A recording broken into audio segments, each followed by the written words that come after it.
Muy bien, hermanos, hoy dijeron que podía ser un tema libre y eso me preocupa mucho más que cuando tenemos una secuencia,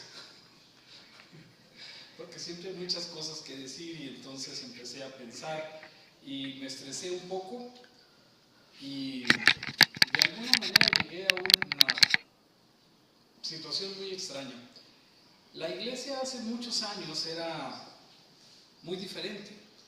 Cuando yo era un niño, porque alguna vez lo fui, tendría como unos 10 años yo creo, y pues en aquel tiempo vino un ministro, de aquellos ministros de los años 70,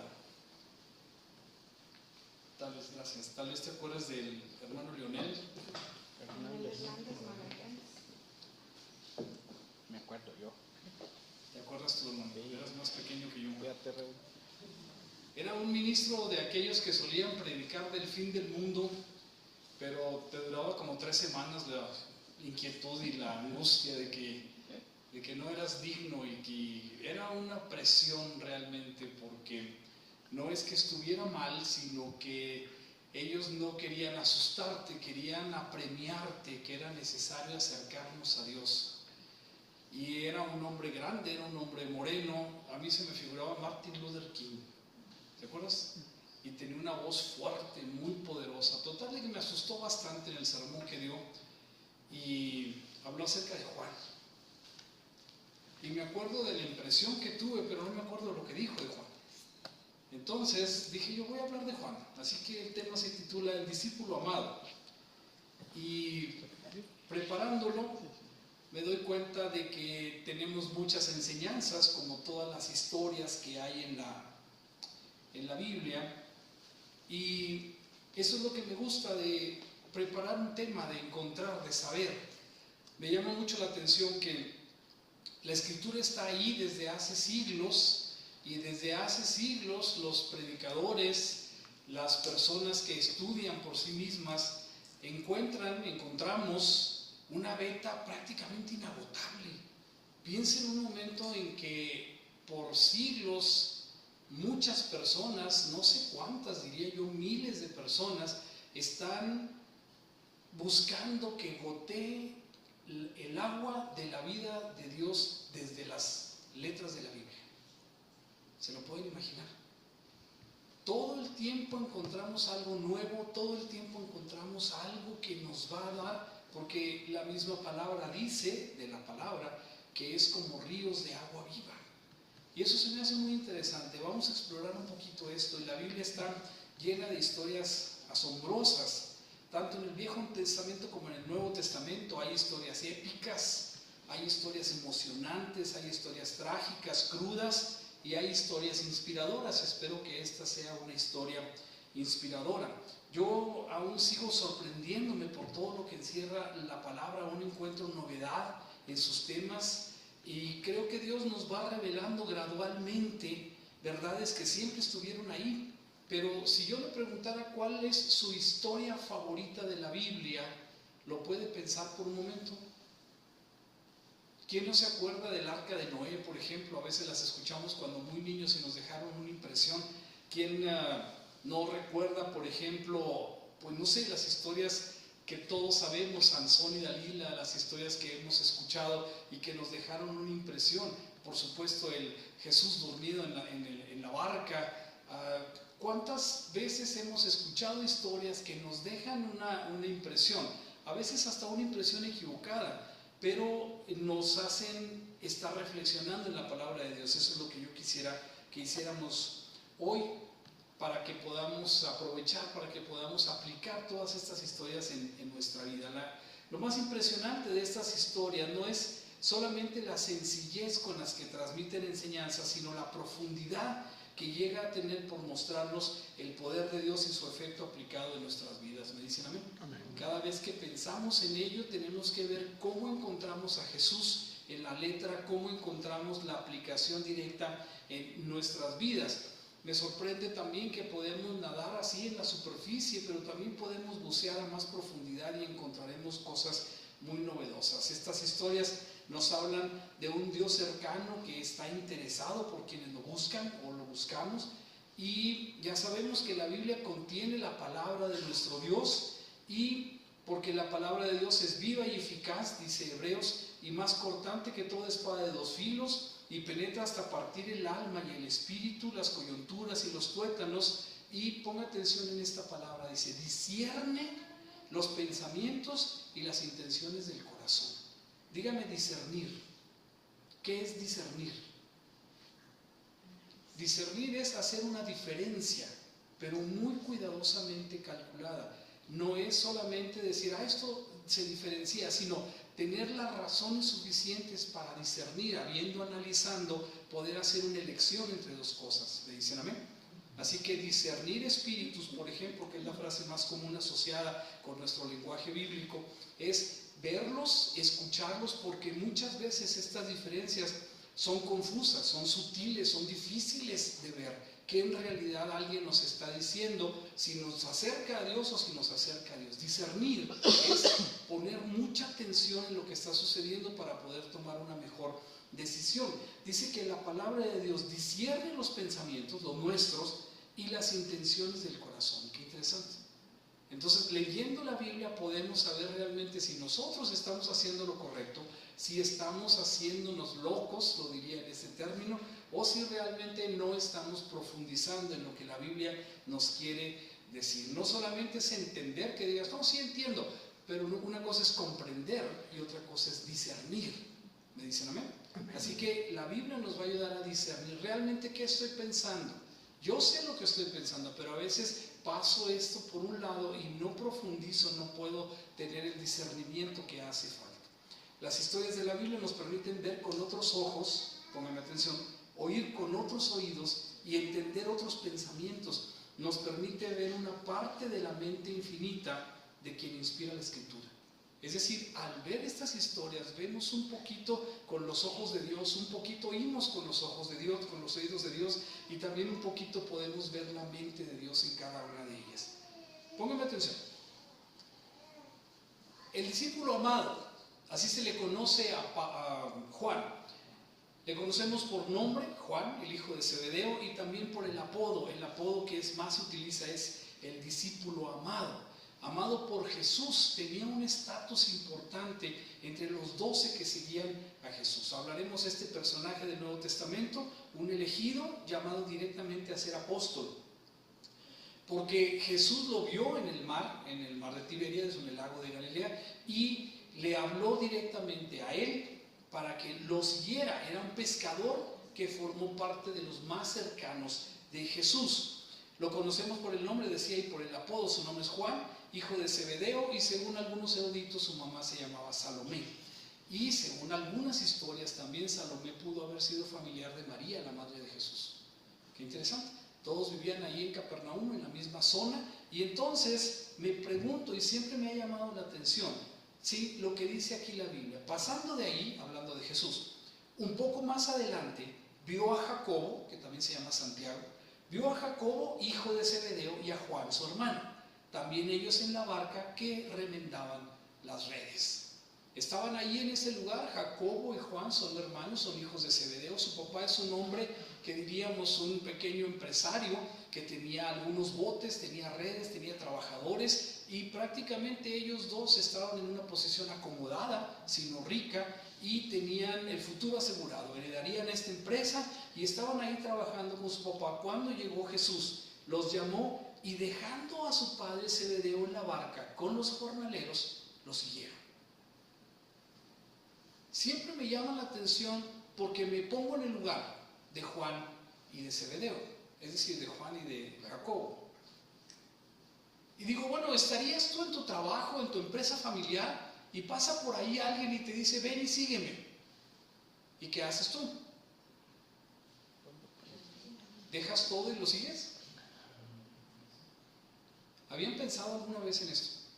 Pienso, tal vez, alguna vez yo me contesté, tal vez es el poder de la mirada de Jesús. Tal vez si te voltea a ver, te dice, sígueme, no puedes hacer otra cosa. Amén. Y lo creo, pero entonces sería como un llamado hipnótico. ¿Sí? Te diría, ven y sígueme, harías tú. Y no es así. Ellos lo siguieron voluntariamente.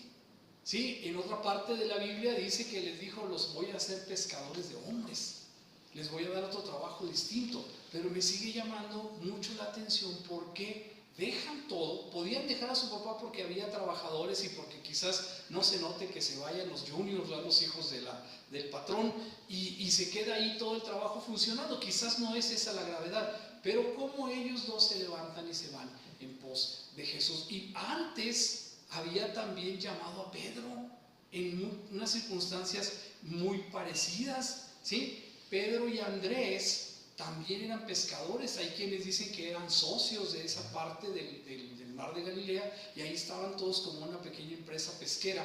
Y antes Pedro y Andrés fueron llamados por Jesús y también fueron. Qué cosa tan extraña. Me puse a revisar y entonces encuentro esto que me llama la atención. Espero que les llame la atención a ustedes también. Hubo un hombre enviado de Dios, el cual se llamaba Juan. No Juan del que estamos hablando, Juan el Bautista. Y dice: este vino por testimonio, para que diese testimonio de la luz, a fin de que todos creyesen por él. No era él la luz, dice el Evangelio de Juan, sino para que diese testimonio de la luz, aquella luz verdadera que alumbra a todo hombre, venía a este mundo. Cuando Juan empieza su Evangelio, nos hace esta aclaración. Después de decirnos que Jesús existía de antes y todo, nos dice: bueno, para empezar la historia, hubo un hombre que se llamaba Juan. Él no era el Mesías, pero él venía anunciando al que sí era la luz. Y el verso dice: el siguiente día vio Juan a Jesús, que venía a él, ya estaba bautizando en el Jordán, y dijo: he aquí el Cordero de Dios que quita el pecado del mundo. ¿Quién conocía a Jesús hasta ese momento, hermanos? Nadie, ni siquiera Juan. Y este, dice Juan, es aquel de quien yo dije: después de mí viene un varón, el cual es antes de mí, porque era primero que yo. ¿Me dicen amén? Juan está diciendo: miren, yo no lo conozco, pero el Espíritu me dice que este es el Cordero de Dios que quita el pecado del mundo.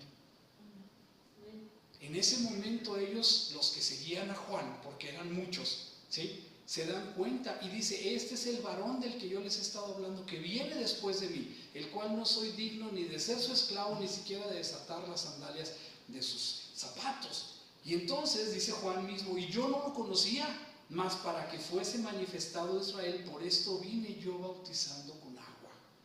¿Me dicen amén? ¿Para qué vino entonces Juan, hermanos? La Biblia dice: voz que clama en el desierto, vaya adelante, enderezando las veredas para el camino de Jesús. Cuando Jesús ya tenía discípulos, cuando Juan ya tenía discípulos, cuando les decía: arrepiéntanse, cuando les decía: tienen que bautizarse, entonces estaba preparando el camino de Jesús. Y él decía: el Espíritu me ha dicho que yo lo voy a ver. Yo no lo conozco, pero cuando lo vea les voy a decir quién es. ¿Sí? Y entonces aquí viene algo interesante, porque dio Juan testimonio diciendo: cuando lo bauticé, porque el otro día vino y se bautizó, ¿sí?, cuando lo bauticé, vi al Espíritu que descendía del cielo como una paloma y permaneció sobre él. Y yo no le conocía, pero el que me envió a bautizar, dice Juan, ¿sí?, con agua, aquel me dijo: sobre quien veas descender el Espíritu y que permanece sobre él, ese es el que va a bautizarlos con el fuego del Espíritu Santo. Amén. ¿Sí? Entonces Juan, que no conocía a Jesús, lo bautiza, y cuando se levanta ve el símbolo de la paloma, escucha la voz y dice: este es. Qué interesante, ¿sí? Pero aquí viene una inflexión. Toda está dado, dice: y yo le vi y he dado testimonio de que este es el Hijo de Dios. ¿Sí? Y entonces, hermanos, sucede algo muy interesante. Al siguiente día, ¿sí?, otra vez estaba Juan y dos de sus discípulos. Y entonces, mirando a Jesús que andaba por ahí, dijo Juan otra vez: he aquí el Cordero de Dios que quita el pecado del mundo. ¿A quién se lo dijo? A dos de sus discípulos. Lo oyeron hablar los dos discípulos, ¿y qué hicieron? Siguieron a Jesús. Juan, ¿sí?, les dice: este es el Hijo de Dios. Y entonces ellos voltean a verlo y dicen, es el Hijo de Dios. Y fueron a seguirlo. Y entonces, dice, volviéndose Jesús, que ya sabía que lo estaban siguiendo, viendo que le seguían, les dijo, ¿qué buscan? Y ellos le dijeron, Maestro, ¿dónde vives? Y Jesús les dijo, vengan, vean. Fueron y vieron dónde moraban y se quedaron con él aquel día. Tanto le impresionó al discípulo, ¿sí?, que dice, eran como las 4 de la tarde. ¿Me dicen amén? ¿Sí? Y entonces, cuando dice Andrés, hermano de Simón Pedro, era uno de los dos que había oído a Juan y habían seguido a Jesús. ¿Quién era el otro?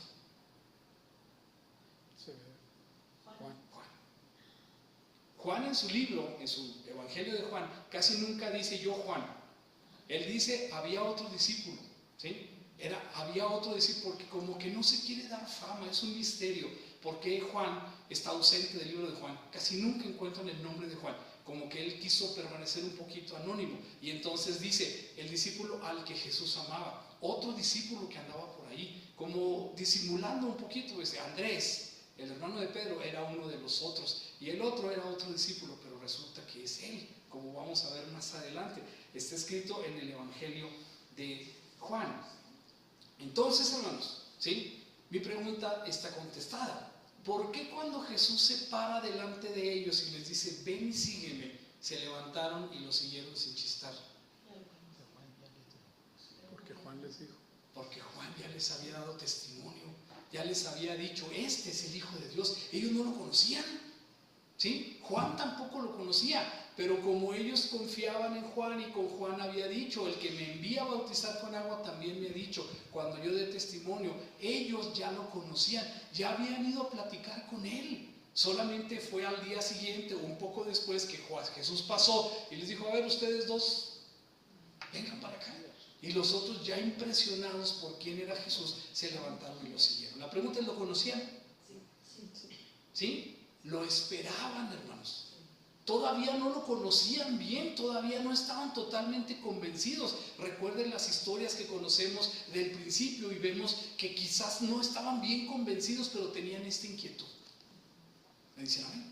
¿Sí? Así nos pasa a nosotros, hermanos, ¿o no? No sabemos bien quién es Jesús, sabemos, lo escuchamos que la gente habla, pero no sabemos bien. Cuando Jesús nos dice, ven y sígueme, nosotros estamos a veces un poco dudosos, escuchamos el testimonio de los demás, ¿sí? Pero a veces no estamos bien convencidos. Él les dijo directamente, Juan, este es el Cordero de Dios que quita el pecado del mundo. Y les dijo, este es el Hijo de Dios. Y entonces Juan va a formar ahora parte del grupo selecto de Jesús. 3 importantes: Juan, Jacobo o Santiago, ¿sí?, y Pedro. Ellos 3 son, digamos, los favoritos, digamos, los preferidos, digamos, los que forman parte del círculo central. Vamos a ver en qué circunstancias lo conocemos. Este discípulo amado, ¿sí?, Pedro, Juan y Santiago estuvieron con Jesús en la casa de Jairo. ¿Recuerdan la historia? ¿Sí? A la caminatas, ya cuando Jesús empezó a ser famoso, la gente le cerraba el paso, iba rumbo a la casa de Jairo cuando una mujer tocó su vestido, ¿se acuerdan? ¿Sí? Y ella fue sana y entonces ellos siguieron hasta allá, pero Jesús no quiso que nadie entrara más a ese lugar. Alguien había ya venido a decirle a Jesús, a este hombre, ya no molestes al maestro, tu hija ya se murió. Y entonces Jesús le dice, no te preocupes, solamente cree. Fueron hasta allá y cuando entraron a la habitación solamente entraron 3 personas, ¿sí? Pedro, Juan y Santiago. Jesús, por supuesto, y los papás de la niña, y la resucitó. Y les dijo, no le digan a nadie. Pero imagínense la sorpresa de los 3 discípulos. Si tenían alguna duda de quién es Jesús, ¿qué pasaría en ese momento? Las dudas se iban disminuyendo, iban convenciéndose cada vez más de quién era Jesús. Todo lo que Jesús hacía con ellos era entrenamiento para el futuro, para el desempeño de aquellos como apóstoles. No lo entendían todo, ni siquiera entendían bien si realmente Jesús era el Hijo de Dios o si era el Mesías violento, el Mesías militar que ellos estaban esperando. Estaban conociéndolo apenas y no sabían bien qué pensar. Pero Lucas nos dice que entrando en la casa no dejó Jesús entrar a nadie consigo, sino a Pedro, a Jacobo y a Juan, al padre y a la madre de la niña. También vemos otro episodio donde están en el monte Tabor, y ahí en el monte Tabor estos tres hombres, otra vez Pedro, Juan y Santiago, están tan impresionados porque ven que Jesús se transfigura, su rostro se cambió por el de otra persona, y veían ahí a dos figuras más. Era una imagen muy impresionante, y los testigos directos son otra vez Pedro, Juan y Santiago. Entonces dice, aconteció como 8 días después de estas palabras que tomó a Pedro, a Juan y a Jacobo. No les dijo, a ver, ¿quién quiere venir conmigo? Los tomo, ustedes vengan conmigo. Y entonces subieron al monte, el monte Tabor, a orar. Y entonces cuando estaban ahí, sí, la apariencia de Jesús se hizo otro, y su vestido blanco y resplandeciente. La historia dice, ¿sí?, que una nube estaba ahí. Ellos tenían tanto miedo porque la nube los rodeó, que estaban atemorizados. No sabían qué hacer. Hasta Pedro le dice, Señor, ya no vamos a ninguna parte, quedémonos aquí, hacemos unas enramadas y vivamos aquí, porque después de esto no sabía qué iba a pasar. Y entonces oyen una voz del cielo que les dice, este es mi Hijo amado, a él oí. Para que ellos como judíos no tuvieran duda si tenían que escuchar a Moisés, o si tenían que escuchar a Elías, o si tenían que escuchar a otro más. La voz les dice, a Jesús, a él tienen que escuchar. ¿Me dicen amén? Amén. Entonces tenemos a Juan en estos eventos tan importantes. Y también antes de morir, Jesús, cuando va al huerto, ¿a quién se lleva, hermanos? Cuando va a orar también, a Pedro, a Juan y a Santiago. Eran los tres que estaba preparando directamente. Jesús trataba de hacerles entender que debían transformar su mentalidad, debían de dejar de pensar que venía un Mesías militar, que venía a derrotar a los romanos, que los iba a liberar con espada, y les iba a enseñar todo lo que ellos fueron aprendiendo en los años de ministerio de Jesús. Dice, tomó consigo a Pedro, a Jacobo y a Juan, y comenzó a entristecerse y a angustiarse. Y entonces les dijo, mi alma está muy triste hasta la muerte, quédense aquí y velad. Y estos tres, los tres, ¿sí?, se quedaron dormidos. No es que yo quiera hablar mal de ellos, pero ¿sí?, los invita a Jesús para que vean, y se duermen los tres. Yéndose un poco adelante, se postró en tierra y lloró, si fuese posible pasase de él aquella hora. Pero no fue así. Bueno, ya no conocemos la historia, nomás quiero decir que fue un evento importante para ellos y estuvieron ahí. Pero hermanos, este hombre que estaba elegido, que estaba señalado, que estaba entrenando para ser un apóstol y una persona de gran fe y de gran responsabilidad, seguía siendo un hombre, seguía siendo humano, seguía siendo una persona como usted y como yo. Este discípulo amado, ahí lo ven en la ilustración, ¿sí? Este y su hermano, Santiago el mayor, ¿sí?, eran bastante temperamentales. Ya recuerdan, ya saben a dónde voy. Y entonces van a pasar por Samaria. Y Jesús dice, vamos a ir a Samaria. Los judíos daban una vueltezota así de atajo para no pasar por los territorios de Samaria, porque la verdad es que el odio que se tenían samaritanos y judíos era proverbial. Sí se odiaban, se apedreaban, se echaban, se decían cosas, no se aceptaban. Y Jesús dijo, vamos a pasar por el medio. Y entonces cuando van por ahí, ¿sí?, les piden asilo en una aldea, y los de la aldea les dicen, no, porque parece que ustedes son judíos y parece que van para Jerusalén. Sí, vamos para allá, pues entonces no cuenten con nosotros. Y exactamente estos, a mí se me figura que el que está más agachado así es Juan, y el otro se me hace que es Santiago el mayor. No sé, pero así veanlo. Y entonces esa mano que ven así levantada quiere decir precisamente eso. Ustedes samaritanos, ustedes le están poniendo ahí lo que ustedes quieran, ¿sí? Y entonces dicen, Señor, ¿quieres que hagamos una oración para que caiga fuego y queme toda esta aldea como hizo Elías? Amén, dijeron. Pongan atención, están entrenando para ser discípulos y seguidores de Cristo, pero la verdadera naturaleza de Juan es la verdadera naturaleza de usted y la mía también. Somos seres humanos, y ellos entonces les da tanto coraje. Quizás les dio coraje que los hayan despreciado como judíos, quizás les dio coraje que no hayan atendido a Jesús porque lo amaban, no sé, pero la respuesta es motivada por lo que sea, el odio y el deseo de incinerar viva a toda una ciudad. ¿No crees que estaban exagerando? ¿Sí? No querían que quedara ahí absolutamente nada. Y entonces Jesús, dice, respondiendo Juan, dice, maestro, hemos visto, esta fue la parte que olvidé. La verdadera naturaleza de Juan, esto sucede un versículo antes, ¿sí?, Juan era un hombre de, digamos, no rico, pero un hombre acomodado, y entonces era elitista, era judío, despreciaba a los demás, era su naturaleza de él. Y entonces era también sectario, era exclusivista. Y entonces lean lo que dice. Respondiendo Juan, le dice: Maestro, hemos visto a uno que echaba fuera demonios en tu nombre y se lo prohibimos porque no sigue con nosotros. O sea, no es de este club, ¿sí? No es de nosotros. No quiero que estén haciendo eso, le dice Juan, y le dijimos que no. Entonces, nomás nosotros, ¿sí? ¿Han visto esta actitud en algunos cristianos modernos? ¿Sí? Es que si no vienes a esta iglesia, si no estás aquí con nosotros, estás perdido. Y en realidad el evangelio, hermanos, era para todos. Era para los samaritanos y para todos. Y estos hombres reaccionan como humanos y dicen a él: como no viene con nosotros, le dijimos: no, tú no puedes hacer la obra de Dios. O sea, no puedes hacer el bien a los demás. No puedes trabajar en el nombre de Dios porque no vienes con nosotros. La respuesta de Jesús, ¿sí? Le dijeron, la respuesta de Jesús fue: no se lo impidan, ¿sí? Porque nadie que hable bien de mí va a hablar mal de mí después. Así que no es bueno el sectarismo. Pero luego apenas un poco más adelante sucede eso que les digo, y entonces ellos, llenos de coraje, le dicen: Señor, ¿quieres que mandemos que descienda fuego del cielo como hizo Elías y los consuma completamente? Entonces Jesús, que los estaba entrenando, yo creo que ya estaba un poco viendo cómo eran, y entonces volviéndose él, los reprendió y les dice: ¿saben? Ustedes no tienen idea de qué espíritu seguir, ¿sí? No saben de qué espíritu son. La pregunta es: nosotros como cristianos, ¿no nos hacemos a veces ese mismo cuestionamiento? ¿No nos preguntamos a veces: bueno, pues qué espíritu soy? ¿Por qué estoy tan enojado? ¿No le ha pasado a usted, no? Yo creo que en la otra iglesia, en Getsemaní, sí les pasa seguido. Preguntas, bueno, cuando lo reflexionas, cuando te calmas, cuando respiras, bueno, ¿por qué reacciono así?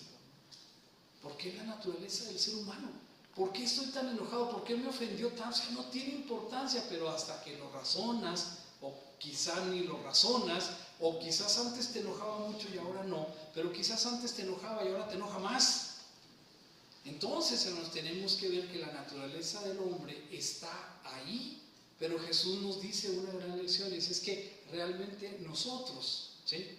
O usted piénselo, es que yo realmente a veces no sé de qué naturaleza, no sé de qué espíritu soy. ¿Me dicen amén? ¿O no me dicen amén? ¿Sí? A veces no sabemos de qué espíritu somos, porque el Hijo del Hombre no ha venido para perder las almas de los hombres, sino para salvarlas. Y entonces vámonos a otra aldea. Seguramente porque el relato no lo dice, allá en otra aldea sí los atendieron bien, pero aquí por lo pronto estos se quedaron haciendo el coraje del día, diciendo que lo que deberíamos hacer es mucho más radical. Pero hermanos, cuando nosotros decimos no sé de qué espíritu soy, es porque tenemos esa misma reacción. Sin embargo, no he venido a perder las almas. Todos deberíamos de tener gran amor por todos los demás. Piénselo por un momento. ¿Sí? Ojalá que no, pero ¿hay alguna persona que usted de veras no pase? Que se le atore aquí, decía: es que no lo tolero, es que no lo soporto, es que no puedo hablar con él. ¿Este es el espíritu del que somos? Ojalá que no. Pero hermanos, hay gente que así está, hay gente que lo hace hasta con su propia familia, que tiene semanas, hasta años sin hablarles. Y esto, hermanos, es lo que dice: no sabemos de qué espíritu somos. Venimos a la iglesia, somos cristianos y mantenemos esos rencores dentro de nosotros, ¿sí? Entonces, hablamos de Juan. La vida de Juan estaba resuelta, como les dije. No era pobre, tenía familia, tenía influencia. Más adelante en el libro de Juan vamos a ver que cuando atraparon a Jesús y lo llevaron a la casa del sacerdote, ¿sí? Pedro salió corriendo, ¿se acuerdan de eso? ¿No? Lo negó y dijo que no, y se quedó en el patio, no quería entrar. Pero, hermanos, hay una sección de la Biblia que podemos leer donde dice que Juan era conocido del sumo sacerdote. Entonces él sí se metió. Él se metió hasta más adelante y luego le habló a Pedro. Probablemente dicen algunos estudiosos que es porque él repartía pescado y quizás lo conocían las personas del servicio de la casa. No lo sé, ni lo sabremos quizá, pero él pudo entrar. Como sea, era una persona de influencia, heredero de una empresa pesquera, ¿sí? Pero él buscaba algo más trascendente, era joven, tal vez Juan era el más joven de todos los discípulos. Era explosivo, como ya vimos, era ambicioso, ahorita me preguntan por qué, influido por su mamá, si recuerdan, Salomé, le decía, hijo, querido hijo, pequeñito hijo mío, ¿sí? Cuando estén con Jesús, tú, ¿sí? Juan, y tú, Santiago, díganle, queremos, Señor, que cuando estés en tu reino, ese es Juan, ese es Juan. Yo me pueda sentar a tu derecha y mi hermano se pueda sentar a tu izquierda. Y la mamá les decía, de hecho la mamá fue de metiche y le dijo, Señor, cuando tengas tu reino, pues di que mi hijo se siente a tu derecha y el otro se siente a la izquierda, no más. Saben que la posición a la derecha es el lugar de privilegio, ¿no? La misma Biblia dice que Jesús está sentado a la diestra del Padre. Bueno, estos hombres sencillos, ¿no?, querían estar en las posiciones de privilegio, querían ser el ministro y el primer ministro, querían ser los más importantes del reino. Así que sí seguían a Jesús, sí le querían conocer, pero seguían siendo humanos. Querían calcinar a la ciudad, querían que no se metiera nadie con ellos, querían decirle a los demás que ellos eran importantes. Y hermanos, seguimos como cristianos siendo las mismas personas de la misma naturaleza. Me dicen a mí. Y entonces, ¿sí?, él sí buscaba algo más trascendente, por eso andaban con Juan el Bautista. Así también querían hacerlo, pero, ¿sí?, ellos no sabían bien quién era Jesús. Él fue el primero discípulo de Juan también, y creyó en su testimonio, por eso buscaron a Jesús. Pero era humano como cualquiera, y era un judío de su tiempo. Pero conforme fue conociendo a Cristo, pasó de ser violento e incendiario, hijo del trueno. ¿Se acuerdan que ese apodo les puso Jesús? Son Boanerges, hijos del trueno. Y llegó a escribir y a afirmar que Dios es amor y a repetir constantemente, hijitos, amados los unos a los otros. ¿Ven el cambio? Juan es este hombre que estamos viendo, y cuando ya era mayor, cuando ya había entendido bien el Evangelio, cuando Jesús había muerto y habían pasado muchos años, Juan vivió casi 70, 75 años después de la crucifixión de Cristo. Así que tenía entre 95 y 100 años, algunos dicen que pasó de 100 años a la hora de su muerte. Algunos dicen también que lo cargaban porque ya no podía caminar para ir a las reuniones de la iglesia. Qué bonito, ¿sí? Y dicen que constantemente su palabra y su frase era decir, hijitos, ámense los unos a los otros. Si no hacemos nada más, decía, ¿sí?, con esto estamos cumpliendo lo que Jesús nos ordenó. Piénselo usted. Piénselo usted, ¿sí? Si no hacemos nada más con amarnos unos a otros, estamos haciendo lo que Jesús nos dijo. ¿Sí? Porque en esto conoceréis que sois mis discípulos, en que se amen unos a otros. ¿Me dicen amén? A veces pensamos, ¿qué tenemos que hacer por Jesús? ¿Qué podemos hacer por Dios? Dígame ahora, ¿qué podemos hacer? Amar. Pero a veces no toleramos a la gente. A veces no toleramos al vecino, porque se estaciona enfrente de mi casa, me tiene harto. ¿Sí? A veces también no toleramos ni siquiera a los cercanos, a la familia. A veces no nos toleramos entre nosotros. Y entonces, hermanos, si no queremos hacer nada en el nombre de Jesús, está bien, pero si queremos hacer algo, simplemente podemos empezar por esto: amarnos los unos a los otros, tolerarnos. Y eso es lo que dice, que se dice pues la tradición, que Juan constantemente decía cuando ya era muy mayor. Conocer a Cristo nos transformó a Juan de ser este hombre violento, explosivo, ambicioso, a ser un hombre completamente diferente. Se fue transformando. Veamos, el discípulo amado, hermanos, era tan cercano a Jesús, ¿sí? Era mucho más cercano a Jesús que el propio Pedro. Uno piensa quizás de los otros discípulos que tienen menos características, pero ¿por qué lo digo? Esa es la imagen de la cena de la última cena de Da Vinci. Obviamente fue pintada como 1500 años después, 1543 si no me equivoco, y lo aclaro porque una ocasión dijo una persona que sí había estado en la cena y que Da Vinci había estado ahí con Jesucristo pintándolo. Hay un poquito de fallo ahí en esa, sí, hay 1500 años nomás de falla, fue como que se tomaron una selfie. En fin, esta es la imagen, pero lo que quiero decir es que habiendo dicho Jesús esto, se conmovió en espíritu y declaró y dijo: de cierto os digo, uno de nosotros me va a entregar. ¿Sí? Entonces los discípulos se miraban unos a otros dudando de quién hablaba. Voy a aprovechar para decir esto aquí. Uno de esos discípulos al que Jesús amaba, vean cómo nunca dice yo Juan, Jesús me dijo, ¿no? Él dice nomás, uno de esos discípulos al que Jesús amaba, ¿sí? Estaba recostado al lado de Jesús. Posición importante, posición de honor. En otra parte de la Biblia dice que cada uno le fue preguntando, le dijo, Señor, ¿acaso seré yo? Señor, ¿acaso seré yo? Y cuando llegó con Judas, hermanos, Judas preguntó, Rabí, ¿seré yo? ¿Les dice algo? La diferencia es que todos consideraban a Jesús Señor, pero Judas lo consideraba maestro. Qué diferente, ¿sí? Entonces, mientras no consideres a Jesús tu Señor, es solamente tu maestro. ¿Me dicen amén? Así que tenemos que imaginarnos a Jesús no como el maestro. Todo el mundo le dice maestro, todo el mundo sabe que es una figura preponderante intelectualmente, sí, pero para decirle Señor, necesitas hacerlo de corazón.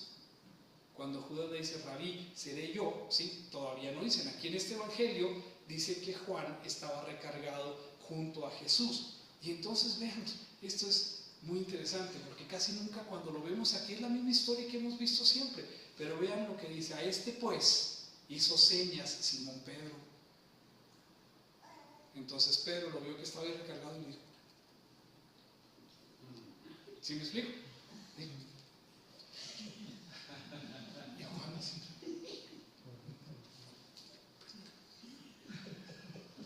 ¿sí?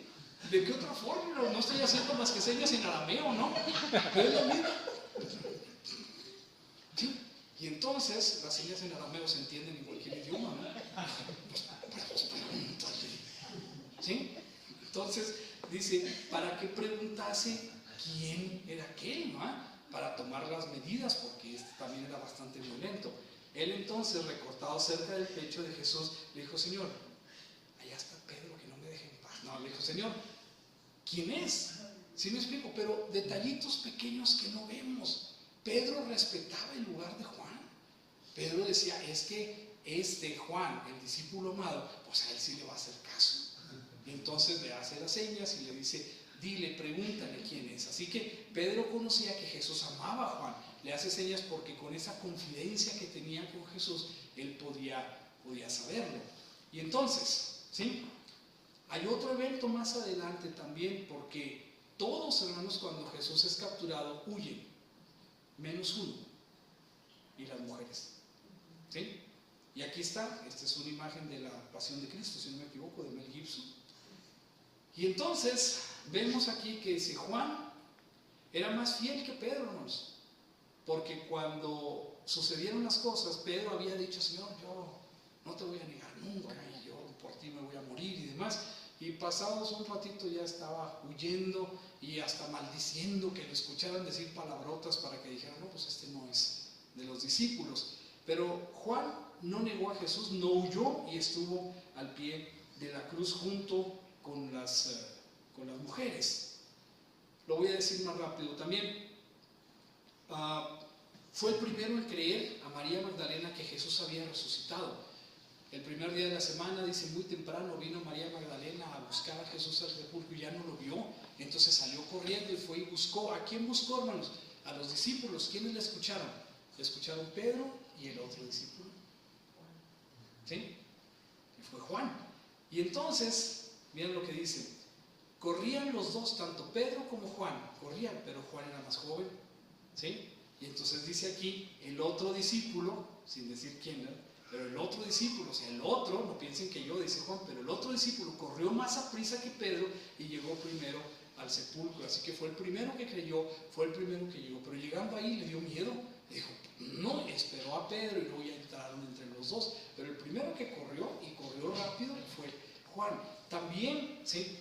Cuando ya Jesús había resucitado y estaban todos en el mar de Galilea, 8 días después, se apareció Jesús, pero recuerdan que no lo reconocieron. Esa fue la segunda pesca milagrosa. No lo reconocieron. El primero que lo reconoció, ¿quién cree que fue? El codejo. Pedro, es el Señor. Y voltea a Pedro y ya lo había visto porque Ya el Señor que estaba ahí les había dicho, oiga, muchachos, ¿qué pescaron? Dice, no hemos pescado nada. Y entonces pone atención Juan y le dice, Pedro, es el Señor. Entonces Pedro se da cuenta de que está sin ropa y va y se pone ropa y ahora sí viene a saludar a Jesús. Son detalles de la narración que nos deben de llamar la atención. ¿Quién fue el primero que lo reconoció? Juan. ¿Por qué, hermanos? Porque tienes que estar pensando en eso para reconocerlo. Si ya no piensas en ello, entonces ya no lo vas a reconocer. Pero si estás pensando constantemente en eso, si ocupa tu mente, entonces puede ser que lo reconozcas. Juan fue el primero en reconocer a Jesús a la orilla del lago mientras pecaban después de la resurrección. ¿Sí? Y, hermanos, la tradición añade, después de todos estos eventos que hubo en la vida de Juan, que algunos años después se trasladó con María, la madre de Jesús, a Éfeso, donde evangelizó casi todo el Asia Menor. Les digo, cuando estaban ahí en la cruz, ¿cuál es el evento que recordamos, hermanos? Jesús estaba agonizando y le dijo, ¿sí? Ahí está tu madre. ¿A quién se lo dijo? A Juan. Y a Juan, a la mamá, a María, le dijo, mujer, ahí está tu hijo. ¿Sí? Entonces los encargó que se cuidaran uno al otro. Pero no se lo dijo a Pedro, no se lo dijo a Santiago, no se lo dijo a nadie más. ¿A quién se lo dijo? A Juan, el discípulo amado. Él le veía ese carácter. Qué curioso, ¿no? Un momento antes o unos años antes, este era un incendiario, casi un terrorista, ¿verdad? Un fedayín, quería hacer algo así. Y cuando ya había cambiado, Jesús le dice, te encargo a mi mamá. ¿Sí? Entonces, si hay un cambio al conocer a Jesús, debe de haberlo. Si todavía somos el mismo fedayín, el mismo terrorista, el mismo incendiario que éramos antes, algo no está funcionando bien. ¿Me dicen amén? ¿Sí? Entonces, dice aquí que la tradición dice que se fue a Éfeso y desde ahí evangelizó a Asia Menor. Ahorita vamos a hacer una aclaración. También parece que sufrió la persecución de Domiciano, el emperador romano, y que fue desterrado a la isla de Patmos. Juan de Patmos. ¿Qué hizo Juan en el exilio, hermanos? Escribió el Apocalipsis. Muy bien, escribió el Apocalipsis. ¿Sí? Eso fue lo que hizo en Patmos. Más o menos duró 18 meses el exilio. Pero, hermanos, Juan entonces, un pescador, no quiero decir ignorante porque era un hombre con cierta cultura, no era un erudito bíblico, no era tan culto y la gente se sorprendía cuando predicaban porque los fariseos estudiaban toda su vida, hermanos, y también predicaban en los lugares. Pero este hombre era un pescador y la gente decía, pues es un pescador, es casi un ignorante, no sabemos qué está haciendo. Pero hablaba con tal elocuencia, hermanos, después cuando empieza su evangelio, que la gente se sorprende y algunos hasta dicen, no, este no lo escribió Juan. Claro que no saben quién lo escribió. El Espíritu Santo. ¿Me dicen amén? ¿Sí? Y entonces él está ahí, hermanos, haciendo una obra que es completamente sorprendente. Juan quizás tiene la misma cantidad de libros que Pablo, no revisé este dato, pero tiene el Evangelio de Juan, que por cierto se considera la flor de los evangelios, así lo dicen los escritores antiguos, porque es muy diferente de los primeros tres. Los primeros tres se llaman evangelios sinópticos, ¿sí? Tienen una entrada, tienen un cuerpo, tienen una especie de, como si fuera un tratado, como si fuera una biografía. Mateo empieza con una biografía bien espesa de Jesús, diciendo Jesús era esto y era hijo, y bueno, y el otro dice, no, pues yo, Lucas, fui y pregunté, hice una investigación, es como si fuera una tesis doctoral, como si fuera un documental y presenta su evangelio. Pero Juan no, hermanos, Juan habla desde el corazón, Juan habla de lo que él vivió, Juan habla y les dice, en el principio, ¿sí? Vimos y conocimos a Jesús y él se hizo carne y vivió entre nosotros, y habla de una forma como no se habla en los otros evangelios. Si quieren entrenar o si quieren empezar a leer algo para decirle a otra persona, hay que leer el Evangelio de Juan, ¿sí? Porque está del corazón. Y luego las cartas, que vamos a ver una o dos ahorita, las cartas están hechas de un hombre que habla también desde el corazón. No nos recuerda al terrorista, no nos recuerda al incendiario, nos recuerda a una persona que habla solamente de lo que ha entendido a través del cambio de su contacto con Jesucristo. Voy a irme en orden. Entonces fue llevado a la isla de Patmos. Fue en ese destierro donde la mayoría de los eruditos coinciden que escribió la revelación de Dios o el Apocalipsis. No es un libro futurista, no es un libro amenazante, no es un libro más que una revelación que Dios le dio. Y eso coloca a Juan además en el puesto de profeta. ¿Me dicen amén? ¿Sí? Entonces no solamente era Juan el discípulo amado, no era Juan el evangelista, no era también Juan el profeta, porque recibió la revelación de Dios. Qué interesante. ¿Sí? Entonces, finalmente, gracias al advenimiento de Nerva, el emperador que siguió a Domiciano, vuelve a Éfeso y continúa organizando distintas iglesias nacientes de Asia, incluyendo las 7 iglesias del Apocalipsis. ¿Se acuerdan? Esmirna, Tiatira y las otras 5. ¿Sí? Y él les dirige cartas y les dice, ahí podemos leerlas, yo creo que hay un apartado para estudiarlas ellas más adelante, pero les dice sus verdades, les dice sus carencias y habla acerca de ellas. Es el mismo Juan que está haciendo todo este análisis y este documento. Así que vamos viendo cómo cobra importancia de ser un pescador a ser alguien bastante bien cimentado. Pablo, más o menos unos 17 años después de que ya está establecida la iglesia en Jerusalén, reconoce que Juan está entre los pilares, entre la columna de lo que es la iglesia de Jerusalén.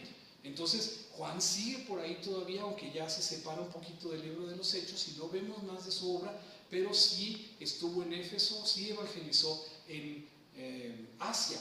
Pero antes de irse a Asia, hermanos, pasó por Samaria. ¿Sí? Pasó por Samaria. Y cuando estuvo en Samaria, hermanos, fue con Pedro y con Juan, ahí viene la cita, y con Pedro y Juan van enviados a Samaria porque los miembros del concilio encontraron que el Espíritu estaba siendo derramado en Samaria, así que enviaron a Pedro y a Juan. Y hermanos, hay un detalle muy interesante. ¿Recuerdan quién fue la mayor evangelista en la tierra de Samaria? La mujer samaritana, ¿sí? La mujer del pozo. Y entonces, hermanos, hay que notar una cosa. La historia de la mujer samaritana se aparece solamente en uno de los evangelios. ¿En cuál? En el de Juan. ¿Sí? Ahí es donde él lo relata. Y después se hace muy amigo de los samaritanos, funda iglesias en Samaria y se preocupa porque también reciban el amor de Dios y el Espíritu Santo. ¿Sí? Siendo que antes los quería incendiar a todos. No se ha traído un lanzallamas de esos, los quema a todos, pero tenía que pedirle permiso a Jesús. Y entonces vemos que el Evangelio de Juan fue uno de los primeros, fue completamente original y tenemos una historia muy interesante y muy inspiradora. Esta historia es inspiradora para mí porque muestra la transformación de un hombre de carácter violento en alguien que es guiado por el amor de Dios. ¿Me dicen amén? ¿Sí? ¿Y quién levanta la mano? ¿Quién dice yo antes era como Juan? Evangelista y pescador. No, violento, ¿sí? Pero ahora ya no. A ver, levanta la mano otra vez. Así. ¿Sí? Antes era bien violento, pero ahora ya no soy más que medio violento. Hermano, déjeme decir una cosa y póngame atención. El crecimiento espiritual no quiere decir que llegues a ser perfecto. ¿Me dicen a mí? El crecimiento espiritual quiere decir al menos que ya no reaccionas igual que reaccionabas ayer. En eso vamos demostrando que vamos creciendo. Si las cosas que te molestan ahora, ¿sí?, son las mismas que te molestaban hace 10 años, o son las mismas que te molestaban antes de conocer a Jesús, ¿sí? Pero entonces, hermanos, tenemos que saber que el crecimiento espiritual no quiere decir, no, pues es que nunca voy a llegar a ser perfecto, por eso mejor ya no lo intento. No es así. Tenemos que ir creciendo poco a poco, de fe en fe, y basándonos en el amor de Jesús, ¿sí?, empezar a quitar todas esas cosas que nos alejan de la reacción que Dios espera de nosotros. ¿Me dicen amén? ¿Sí? Entonces, la próxima vez que quieras reaccionar igual, detente un momento, respira, cuenta 1001, 1002, 1003, ¿sí?, para que puedas estar tranquilo y no tener la misma reacción de siempre. ¿Me dicen amén? ¿Sí? Y aléjate de los lanzallamas. El judío sectario, hermanos, que prohibía a otros que predicaran, ahora es el más influyente de todos. Vamos a Samaria, vamos a Asia Menor, vamos a todas partes. Se convirtió en alguien que rechazaba, a alguien que incluía. también este hombre que era violento, que no quería hacer las cosas, ahora acepta que el amor de Dios es también para todos. La historia es inspiradora porque muestra que acercarse a Jesús debe cambiar nuestra naturaleza, hacer morir al viejo hombre y dejar a Jesús vivir en nosotros. Muestra que el crecimiento espiritual no es llegar a ser perfecto, sino conseguir mejorar, controlar nuestras reacciones, dirigirnos hacia propósitos menos egoístas y hacia objetivos más elevados. ¿Sí? Debemos de pensar, ¿qué estoy haciendo? ¿Para qué me sirve esto? ¿Qué estoy peleando? ¿Por qué estoy aferrado a estas cosas? Si no, hermano, no vamos a demostrar ningún crecimiento espiritual. ¿Me dicen amén? ¿Sí? Entonces necesitamos hacerlo. Si antes te molestaba, piensa cuál es la razón. Quizás no debería de molestarte tanto. Estas cosas, dice Juan, en la carta de Juan, vean, el pescador aquel violento, vean lo que escribe ahora. Estas cosas os he escrito a vosotros que creéis en el nombre del Hijo de Dios, para que sepáis que tenéis vida eterna y para que creáis en el nombre del Hijo de Dios. ¿Amén? O sea que la carta de Juan, la carta que escribió, la escribió para que sepan que los que creen en Jesús tienen vida eterna. ¿Me dicen amén? ¿Sí? Eso es importante. No estar sentado a la derecha, ni sentado a la izquierda, ni tener el poder, sino para que sepan que si crees en Jesús, tienes vida eterna. Y sigue escribiendo, son citas a veces que tomé separadas. No améis al mundo ni las cosas que están en el mundo. Si alguno ama al mundo, el amor del Padre no es de él.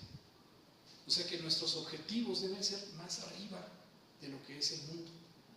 Necesitamos entender esto para saber que estamos caminando entonces en el amor de Dios y no guiados por el amor del mundo. ¿Sí? Porque todo lo que hay en el mundo, los deseos de la carne, los deseos de los ojos y la vanagloria de la vida, no proviene del Padre, sino del mundo. Entonces levantemos nuestra mirada, no estamos aquí para llenarnos de riqueza, de placer, de posesiones, sino para creer en el Hijo de Dios y actuar en consecuencia. Y el mundo pasa y sus deseos, pero el que hace la voluntad de Dios, ¿qué dice ahí, hermanos? Permanece para siempre. Esto lo está diciendo un pescador violento, ¿no? Esto lo está diciendo el hombre que fue transformado por Cristo. Amén. Y para avanzar, hermanos, mirad cuál amor nos ha dado el Padre, dice también. Mirad cuál amor nos ha dado el Padre, para que seamos llamados hijos de Dios. Por esto el mundo no nos conoce, porque no conoce a Dios. Quizás se burlan de nosotros, ¿sí? Pero el amor de Dios nos hace llamarnos hijos de Dios. Porque este es el mensaje que habéis oído desde el principio. ¿Qué dice, hermanos? Que nos amemos unos a otros. Esa es la forma en que podemos demostrar que somos hijos de Dios, amándonos unos a otros, no fundando un asilo de ancianos, no fundando un orfelinato. No es malo, claro que no es malo, ¿sí? Pero debemos demostrar el amor los unos por los otros primeramente. Nosotros sabemos que hemos pasado de muerte a vida en que amamos a los hermanos. Léalo otra vez. Sabemos que hemos pasado de muerte a vida en que amamos a los hermanos. Así que, hermanos, si nosotros nos paramos en un lugar, todos los que pasen por ahí deberíamos de sentir amor por ellos. Qué impresionante, ¿sí? No cosa de acercarse y abrazarlos y hermano te amo, no, pero deberíamos de sentir ese amor que siente Jesús, ese interés, esa empatía, esas ganas de ayudar si lo necesitan. Eso deberíamos de sentir por todos. Esa es la gracia de Dios. Porque Dios no hace acepción de personas. Cuando dice, no, pues sí, pues yo lo ayudaría, pero la verdad es que me cae medio gordito, como que no lo paso muy bien, ¿sí? O esas cosas se nos deberían de pasar a segundo plano, porque aquí dice claramente, sabemos que somos hijos de Dios, que hemos pasado de muerte a vida en que amamos a los hermanos, porque el que no ama a su hermano, ¿qué decimos? Permanece en muerte. Y si solamente hacemos eso, dice Juan, entonces estamos haciendo lo que Jesús ordenó. Qué impresionante, yo estoy impresionado. Y este es un mandamiento, que creamos en el nombre de su Hijo Jesucristo y nos amemos unos a otros como nos lo ha mandado. ¿Está usted de acuerdo? ¿Sí? Porque si no está de acuerdo, no está en desacuerdo conmigo, está en desacuerdo con las Escrituras, con la carta de Juan. ¿Sí? Y entonces podemos seguir leyendo citas aisladas. Dice, amados, amémonos unos a otros porque el amor es de Dios. Todo aquel que ama es nacido de Dios y conoce a Dios. ¿Sí? Y el que no ama no ha conocido a Dios. ¿Por qué, hermanos? ¿Sí? Así que es así de simple.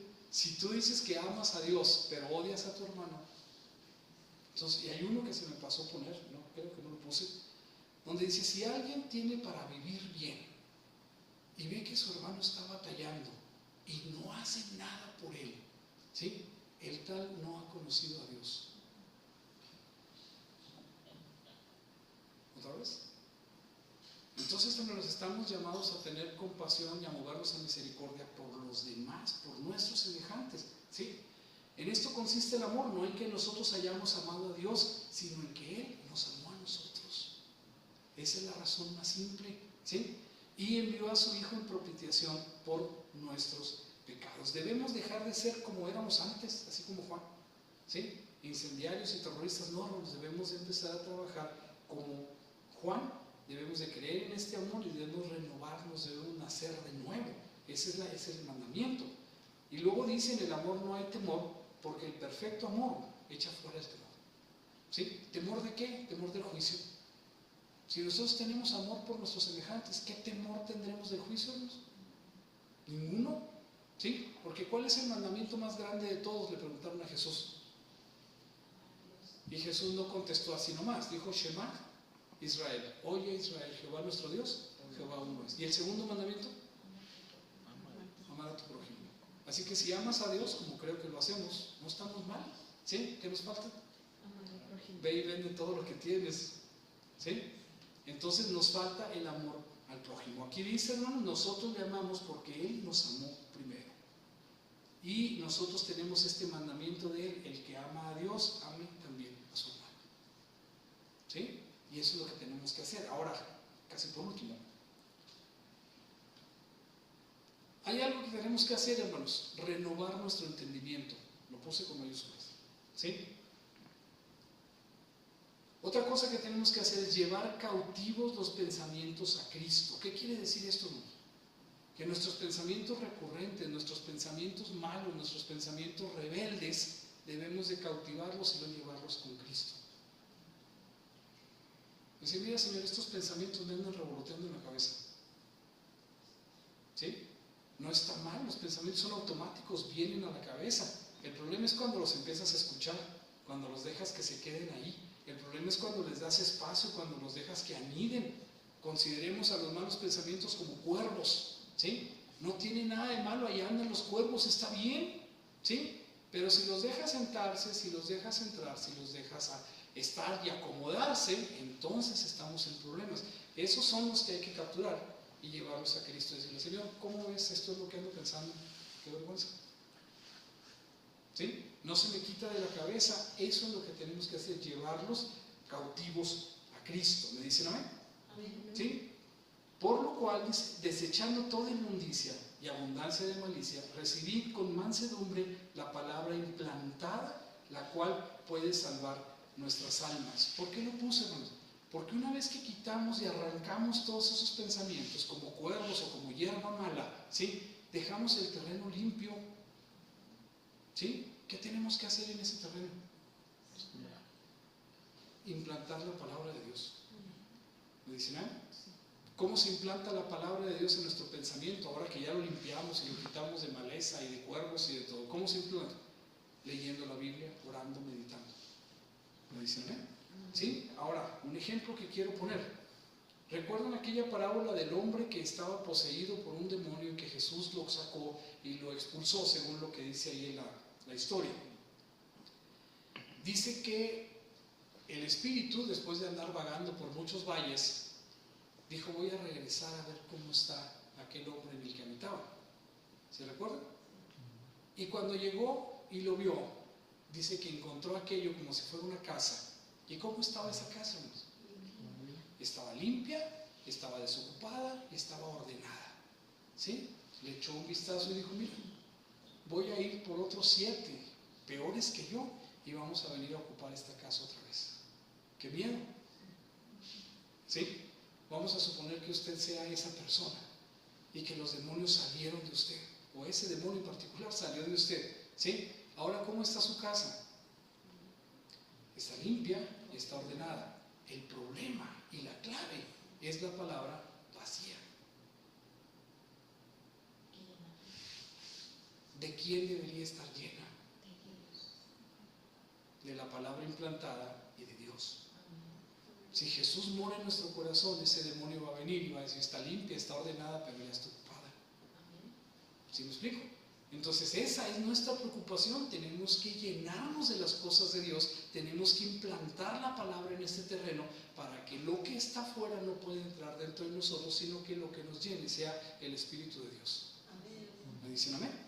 Entonces, hermanos, dice aquí, esto puede salvar nuestras almas, pero dice ser hacedores de la palabra y no tan solamente oidores, engañándonos a nosotros mismos. Cambiar nuestro pensamiento y nuestra mente es necesario. Termino. Hay que orar. Con eso se pueblan nuestros pensamientos, con eso podemos invitar a Jesús a estar con nosotros. Hay que meditar y hay que leer la palabra. Escuché una cosa muy interesante.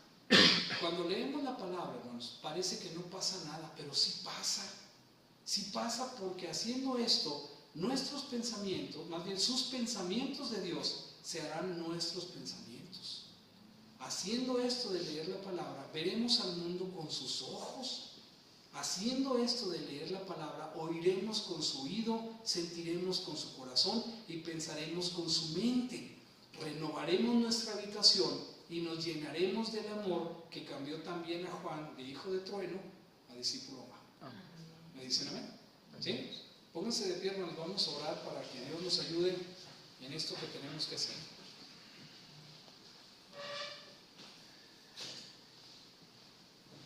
Incline su cabeza. Piense en un momento.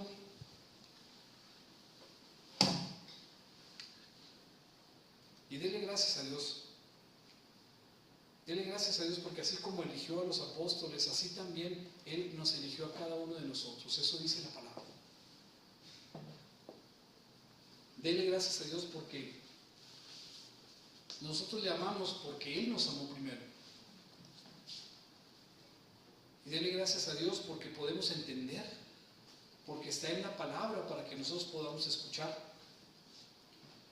Y porque si nos lo proponemos, hermanos, podemos dejar que Dios viva en nuestro corazón y nos ayude a mejorar, y nos ayude a ir transformándonos poco a poco. Que nuestro objetivo, que nuestro crecimiento espiritual se vaya reflejando en tanto que tengamos metas más elevadas, que las cosas que nos molestan sean menos cotidianas, que sean menos banales, que sean menos sin importancia, que le demos verdadero valor a lo trascendente, a las cosas de Dios, y menos valor a las cosas del mundo. Padre nuestro que estás en los cielos, te doy gracias, Señor, esta tarde porque estamos aquí reunidos, este número de hijos tuyos. Te doy gracias, Señor, porque pudiendo estar en otro sitio, el Espíritu nos encamina hasta aquí para escuchar tu palabra, pero para escucharla con ánimo de atenderla, Señor, para escuchar con ánimo no solamente de oír el sonido, sino de que cause una actitud en nosotros y modifique también alguna otra para que podamos tener este crecimiento espiritual que esperas de nosotros. Bendícenos a cada uno de los que estamos aquí, Señor. Bendice a los que no pudieron estar, bendice a los que nos ven a través de otros medios, a los que vienen en camino, Señor. Permíteles que puedan meditar en ti, meditar en tu palabra, Señor, y juntos poder decidirnos a seguirte de una vez por todas. Que tomemos la cruz, Señor, que podamos ir en pos de ti. Que lo hagamos, Señor, desde el fondo del corazón, porque no podemos seguir siendo los mismos pescadores de antaño. No podemos seguir siendo las mismas personas que no modifican su conducta, sino que todos los días, Señor, están haciendo lo mismo y cometiendo los mismos errores, pidiendo perdón por las mismas fallas, Señor. Permite que podamos crecer, que ir de fe en fe, Señor, sea nuestro objetivo, para que podamos hacer las cosas que te agradan. Acompáñanos, Señor, permite que seamos embajadores, que podamos, Señor, ver en todas las personas un poco del amor que deberíamos de tener por los demás. Que no nos molesten tanto sus defectos, Señor, porque así como aquel hombre que le fue perdonado todo lo que debía, Señor, y luego él trabó del cuello a su hermano y no le quería perdonar, así somos nosotros, Señor.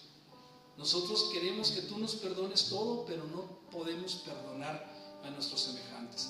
Permite que podamos perdonarlos, que podamos sonreírles, que podamos decir: a este hombre, a esta mujer también la hizo Dios y es mi hermano. Bendícenos, Señor, permite que podamos ser menos intolerantes y que podamos ser menos exclusivistas y que podamos, Señor, ser más hijos tuyos y menos hijos del trueno. Gracias en el nombre de Cristo. Amén y amén. Amén.